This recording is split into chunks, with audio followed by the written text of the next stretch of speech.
Aroma of North east কিচেনত আপোনালোকক স্বাগতম জনাইছোঁ। মই আজি আপোনালোকক বৰ সুস্বাদু ভাজি এখনৰ ৰেচিপি এটা দেখুৱাব লৈছোঁ। আশা কৰিছোঁ আপোনালোকে ৰেচিপিটো ভাল পাব। এতিয়া আহকচোন ভিডিঅ'টো চাওঁ। ভাজিখন ৰান্ধিবৰ বাবে মই লৈছোঁ মাছৰুম, কেপচিকাম, গাজৰ, পিঁয়াজ পাত, মেগী মছলা, নিমখ, হালধি, কেঁচা জলকীয়া, আদা নহৰু পেষ্ট, ধনিয়া পাত, মটৰ, বিট আৰু মিঠাতেল। মাছৰুমৰ ঠাৰিবোৰ আঁতৰাই সৰু সৰুকৈ কাটি ধুই লোৱা হৈছে, আনহাতে পাচলিসমূহ একে জোখত কাটি লোৱা হৈছে। কেৰাহীখন জুইৰ ওপৰত গৰম কৰি তাতে প্ৰয়োজনমতে তেল দি তেলখিনি গৰম হ'বলৈ দিব লাগিব। তেল গৰম হ'লে তাতে কুটি লোৱা পিঁয়াজ পাতখিনি দি প্ৰায় 2 মিনিটমান সময় ভাজিব লাগিব।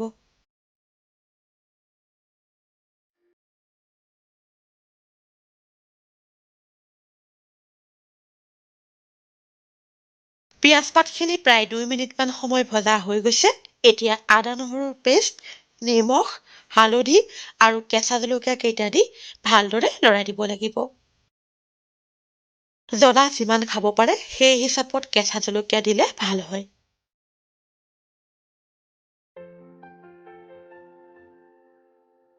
এতিয়া মাছৰুমখিনি দি ভালদৰে লৰাই প্ৰায় 2 মিনিটমান সময় ভাজিব লাগিব।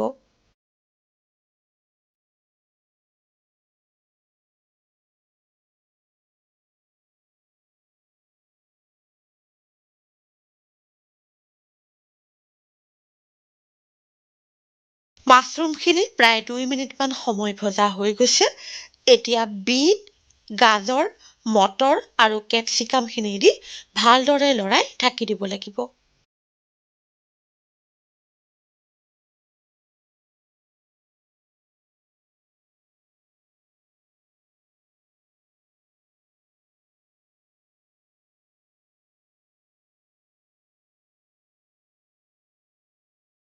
মাজে মাজে পাচলিখিনি ভালদৰে লৰাই আকৌ ঢাকি দিব লাগিব।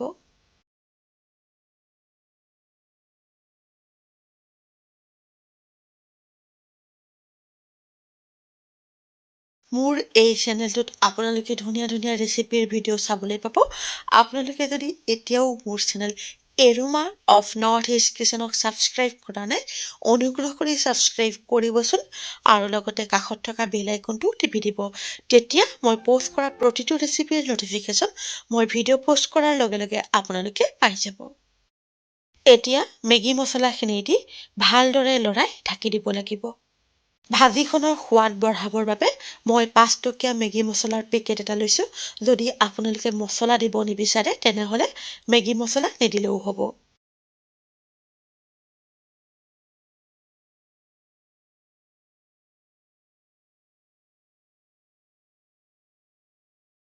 ভাজিখন প্ৰায় প্ৰস্তুত হৈছে। এতিয়া কুটি লোৱা ধনিয়া পাতখিনি দি প্ৰায় 2 মিনিটমান সময় ভাজিব লাগিব।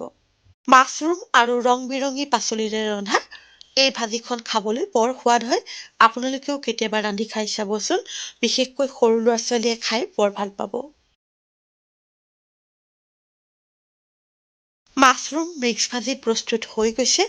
এতিয়া গেছৰ জুই নুমুৱাই দিব লাগিব। মাছৰুম মিক্স ভাজি প্ৰস্তুত হৈ গৈছে। এতিয়া গৰমে গৰমে ভাত বা ৰুটিৰ লগত পৰিৱেশন কৰিব পাৰিব। আপোনালোকৰ যদি মোৰ এই ভিডিঅ'টো চাই ভাল লাগিলে তেনেহ'লে লাইক আৰু কমেণ্টৰ জৰিয়তে জনাবলৈ নাপাহৰিব। লগতে মোৰ চেনেলটোৰ কথা আপোনালোকৰ বন্ধু বান্ধৱকো জনাবচোন। প্ৰিয় দৰ্শক, নতুন ভিডিঅ' এটালৈ আকৌ আপোনালোকৰ ওচৰলৈ আহি আছোঁ। আজিলৈ আহোঁ, ধন্যবাদ।